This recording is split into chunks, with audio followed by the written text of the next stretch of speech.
देखिए, परमेश्वर का सेवक जो है, चाहे वो कोई पास्टर हो, चाहे वो कोई प्रचारक हो, चाहे वो कोई मिशनरी हो, या वो कोई विश्वासी हो, परमेश्वर के सेवक का न्याय सिर्फ परमेश्वर कर सकता है।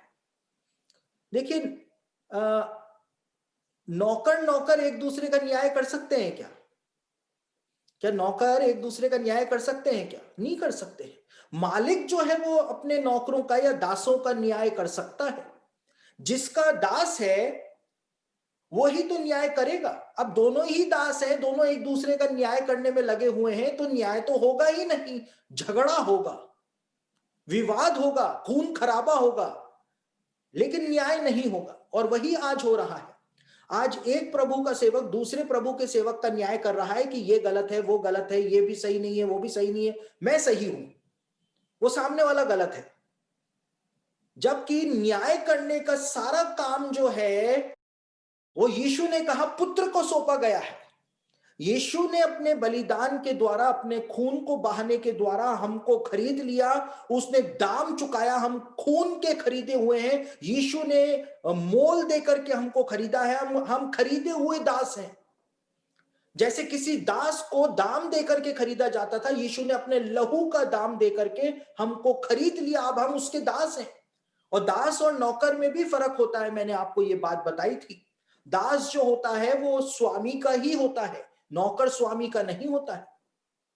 और इसीलिए बाइबल में हमको दास कहा गया है, नौकर नहीं कहा गया है। और यीशु ने तो कहा मैं तो तुमको दास भी नहीं कहूंगा, अब से तो मैं तुमको मित्र कहूंगा, तुम तो मेरे दोस्त हो। तो आज क्या हो रहा है? आज प्रभु के सेवक आपस में लड़ रहे हैं, वो गलत है, वो गलत है, वो गलत है, वो गलत है, बस मैं सही हूं। तो सब ही गलत हैं, तो सारे सेवक ही गलत है। तो फिर स्वामी क्या कर रहा है? स्वामी को भी तो कुछ करने दो। सारे दास अगर गलत है तो स्वामी दंड देगा। आपको अपने हाथ आग में डालने की कहां पर जरूरत आ रही है? अगर कोई परमेश्वर का सेवक वास्तव में गलती कर रहा है, वास्तव में गलत काम कर रहा है, तो स्वामी है उसको दंड देने के लिए। आपको मेरे को टेंशन करने की जरूरत नहीं है, क्योंकि हमारी तो कैटेगरी खुद ही दास की कैटेगरी है। हम स्वामी बनने का प्रयास ना करें, स्वामी बनने की चेष्टा हम ना करें, क्योंकि वहां से हम नीचे गिरा दिए जाएंगे। वहां से हम नीचे गिरा दिए जाएंगे, क्योंकि हम स्वामी बनने की चेष्टा आज कर रहे हैं। किसी पर दोष लगाने की जरूरत नहीं है। अपने काम से काम रखें, अपना काम से मतलब रखें। और अगर आपको लगता है कि कोई प्रभु का सेवक गलत है, तो आप उसके लिए प्रार्थना करें। दोष लगाने वाला जो होता है वो तो एक ही है। प्रकाशित वाक्य 12 अध्याय के अंदर लिखा है कि हमारे भाइयों पर दोष लगाने वाला जो है वही पुराना सांप इब्लिस और शैतान जो है वो नीचे गिरा दिया गया। तो दोष लगाने वाला कौन है? पुराना सांप है। हमारे भाइयों पर दोष लगाने वाला, जो हमारे भाइयों पर हमारे ही परमेश्वर के सामने दोष लगाता था। तो आज लोग क्या कर रहे हैं? परमेश्वर के दासों पर परमेश्वर के सामने ही दोष लगा रहे हैं। वही काम तो कर रहे हैं जो पुराने सांप का काम है। तो हमको इन सब बातों से बचना है। जो परमेश्वर के चुने हुओं के ऊपर हाथ डालता है, वो मोस्ट हाई के ऊपर, सर्वोच्च के ऊपर वो हाथ डालता है। इसलिए हमको बच करके रहना है, अपने जीवन को सही ट्रैक पर रखना है।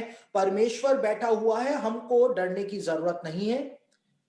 हम तो अभी आए हैं, हमको आए हुए अभी 40 साल, 45 साल, 30 साल, 20 साल, 70 साल ही तो हुए हैं। परमेश्वर तो हजारों सालों से हर एक चीज को संभालता हुआ आ रहा है। क्या हम परमेश्वर के सिंहासन को संभालेंगे? हमारी तो हैसियत ही क्या है, हमारी क्या हैसियत है? इसलिए परमेश्वर को परमेश्वर का काम करने दीजिए और आप अपना काम कीजिए। आप वचन के अंदर, पवित्र आत्मा की सहभागिता के अंदर और यीशु मसीह के अंदर आगे बढ़ते चले जाइए। अपने विवेक को साफ और शुद्ध करते चले जाइए। ये ऐसा वो वैसा, ये ऐसा वो वैसा, ये ऐसा वो वैसा करते रहने से हमारे अंदर कुड़कुड़ करने की और दोष लगाने की आदत आ जाती है। और फिर हमको सबके अंदर बुराइयां दिखाई देती हैं, सबके अंदर। और फिर जलन की आत्मा जो होती है, जलन की दुष्ट आत्मा जो होती है, वो ऐसे व्यक्तियों के ऊपर हमला करती है। और कहीं से भी सुराग मिल जाता है, कोई लैप्स मिल जाता है आत्मिक जीवन में, तो फिर वो कब्जा करती है, फिर वो कब्जा करती है, और फिर इंसान जो है वो जलन की दुष्ट आत्मा से ग्रसित हो जाता है या डिमोनाइज्ड हो जाता है।